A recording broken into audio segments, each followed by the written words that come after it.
11월 14일 오늘의 말씀은 다니엘 6장 16절에서 28절입니다. 이에 왕이 명령하매 다니엘을 끌어다가 사자굴에 던져 넣는지라. 왕이 다니엘에게 이르되 내가 항상 섬기는 너의 하나님이 너를 구원하시리라 하니라. 이에 돌을 굴려다가 굴 어귀를 막음에 왕이 그의 도장과 귀족들의 도장으로 봉하였으니 이는 다니엘에 대한 조치를 고치지 못하게 하려 함이었더라. 왕이 궁에 돌아가서는 밤이 새도록 금식하고 그 앞에 오락을 그치고 잠자기를 마다하니라. 이튿날에 왕이 새벽에 일어나 급히 사자굴로 가서 다니엘이 든 굴에 가까이 이르러서 슬피 소리질러 다니엘에게 묻되 살아계시는 하나님의 종 다니엘아, 네가 항상 섬기는 내 하나님이 사자들에게서 능히 너를 구원하셨느냐 하니라. 다니엘이 왕에게 아뢰되 왕이여, 원하건대 왕은 만수무강하옵소서.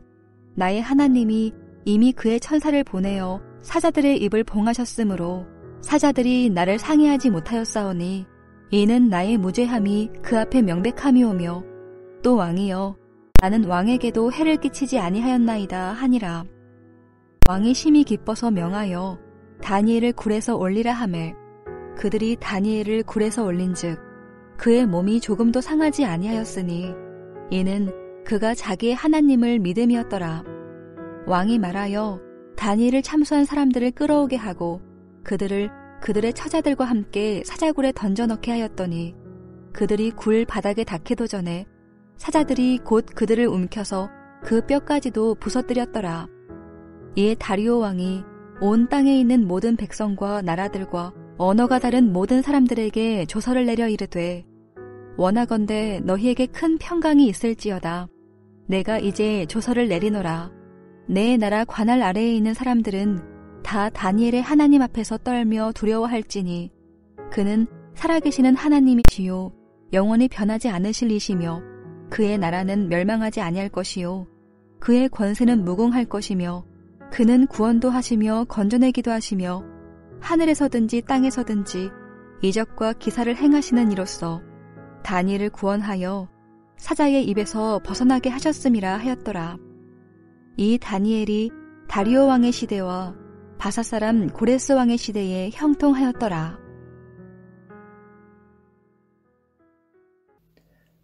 안녕하세요. 다니엘 6장 16절부터 28절을 함께 묵상하겠습니다. 다니엘 묵상을 시작하면서 진 목사님께서 다니엘서를 어떻게 읽으면 좋을지 간략히 정리를 해 주셨습니다. 그때 다니엘서는 세상 나라에서 하나님 나라 백성이 어떻게 살아야 하는지를 잘 보여준다고 하셨습니다. 기억하시나요? 저는 이 말에 동의하고 이 관점으로 다니엘서를 묵상하고 있습니다. 하나님이 주인이심을 고백하는 사람들이 자신이 신이라고 말하는 절대 권력의 왕 앞에서 어떤 태도를 가져야 하는지 다니엘서가 잘 보여주고 있습니다.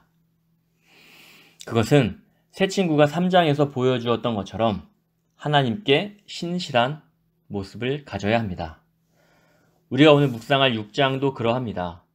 다니엘이 사자굴 속에서 살아난 사건은 다니엘 이야기의 하이라이트입니다. 신앙을 지키기 위해 죽을 수 있는 위기를 겪고 하나님의 개입으로 위기에서 살아납니다. 다니엘이 사자굴 속에 던져진 이유가 무엇이었나요? 6장 13절을 보면 왕과 왕의 도장이 찍힌 금령을 존중하지 않았기 때문입니다. 즉 명령 불복종입니다.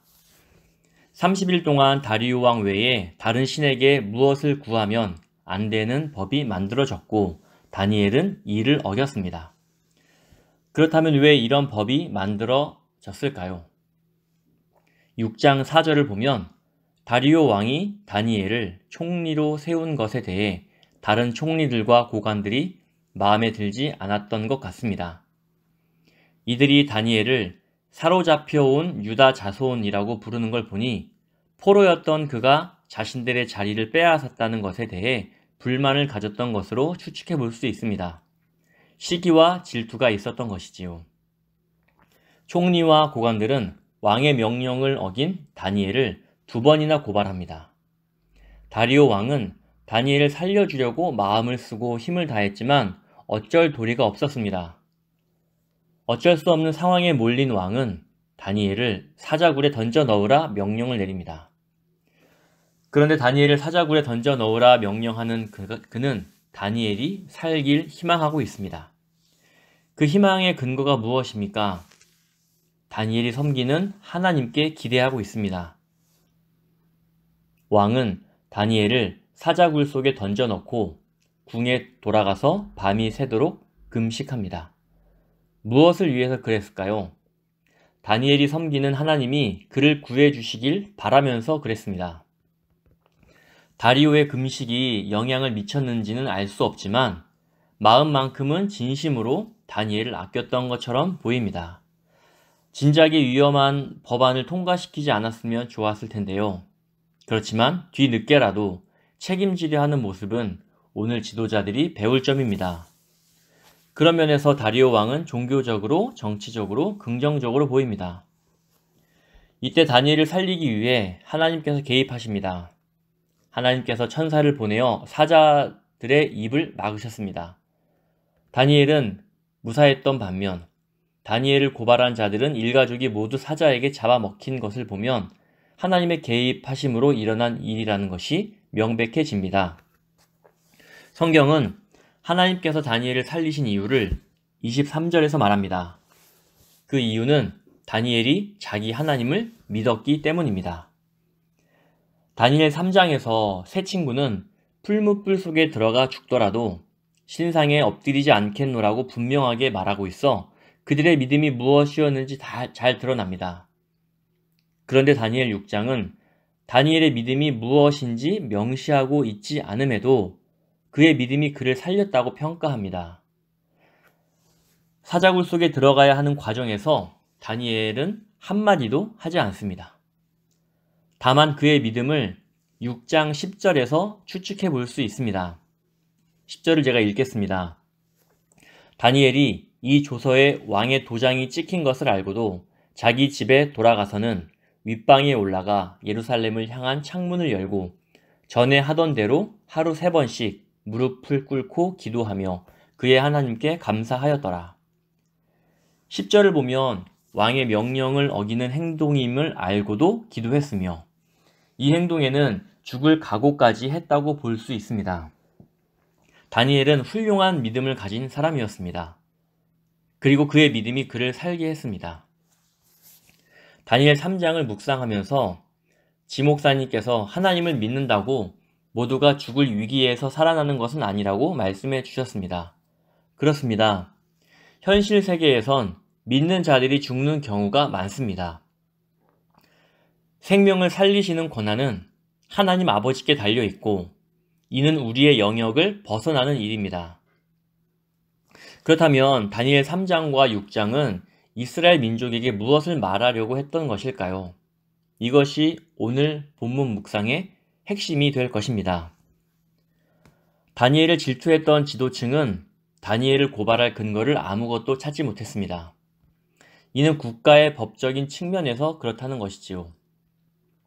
다니엘은 국가가 정한 법을 위반한 적이 없을 정도로 정직하고 청렴한 지도자였습니다. 그런데 그가 어떤 법을 어기게 되었나요? 자신의 신앙과 상충되는 국가의 법에 직면했을 때였습니다. 하루 3번 예루살렘을 향해 기도하는 것이 신앙의 의무였을 수도 있지만 다니엘 개인 신앙에 있어 매우 중요한 부분이었습니다. 다니엘 1장에서 왕의 진미를 거절한 사건과 연결해서 본다면 기도는 다니엘에게 있어 하나님을 주인으로 고백하는 행동으로 보입니다. 그러니까 다니엘은 30일 동안 나의 주인이 하나님이심을 고백하는 기도의 행위를 멈출 수가 없었습니다. 3년 동안 왕의 진미를 거절하고 하나님을 의지한 것처럼 이번에도 하나님을 의지하기로 작정했습니다. 그런데 그 행동이 국가의 법을 어기게 되는 결과를 낳았습니다. 다니엘은 자신의 신앙과 상충되는 국가의 법에 직면했을 때 하나님께 대한 헌신과 양립할 수 없는 공적 관행에 아니요 라고 대답했습니다. 22절에 보면 다니엘은 하나님께서 천사를 통해 사자들의 입을 막으신 것이 자신의 무죄함이 입증된 증거라고 말합니다. 국가의 법을 적용했을 때 다니엘은 왕의 명령을 어긴 죄를 지었습니다. 그러나 그것이 하나님께는 무죄한 행동이었습니다. 오늘 본문은 다니엘이 믿음을 지켜 살아났다는 데 핵심이 있지 않습니다. 핵심은 자신의 신앙과 상충되는 국가의 법에 직면했을 때 아니요라고 말하고 행동할 수 있어야 한다는 데 있습니다. 그 결과로 죽을 수도 있고 살 수도 있습니다. 사랑하는 성도 여러분, 하나님은 자기 백성을 살리십니다. 그리고 우리를 살리시는 그 권한은 오직 하나님께만 있습니다. 현실의 위기에서 살아나는 사람이 있는 반면 살아나지 못한 사람이 있습니다. 이를 보면서 하나님은 불공평하다라고 우리가 감히 평가할 수 없습니다. 하나님의 고유 권한이기 때문입니다. 오늘 묵상의 결론입니다.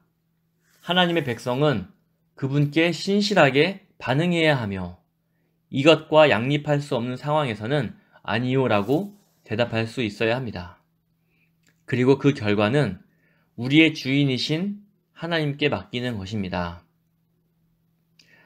사랑하는 성도 여러분, 우리를 한없이 사랑하시는 하나님의 큰 사랑을 기억하십시다. 그리고 우리의 주인이신 하나님께 신실하게 사는 하루 되길 진심으로 소원합니다. 아멘.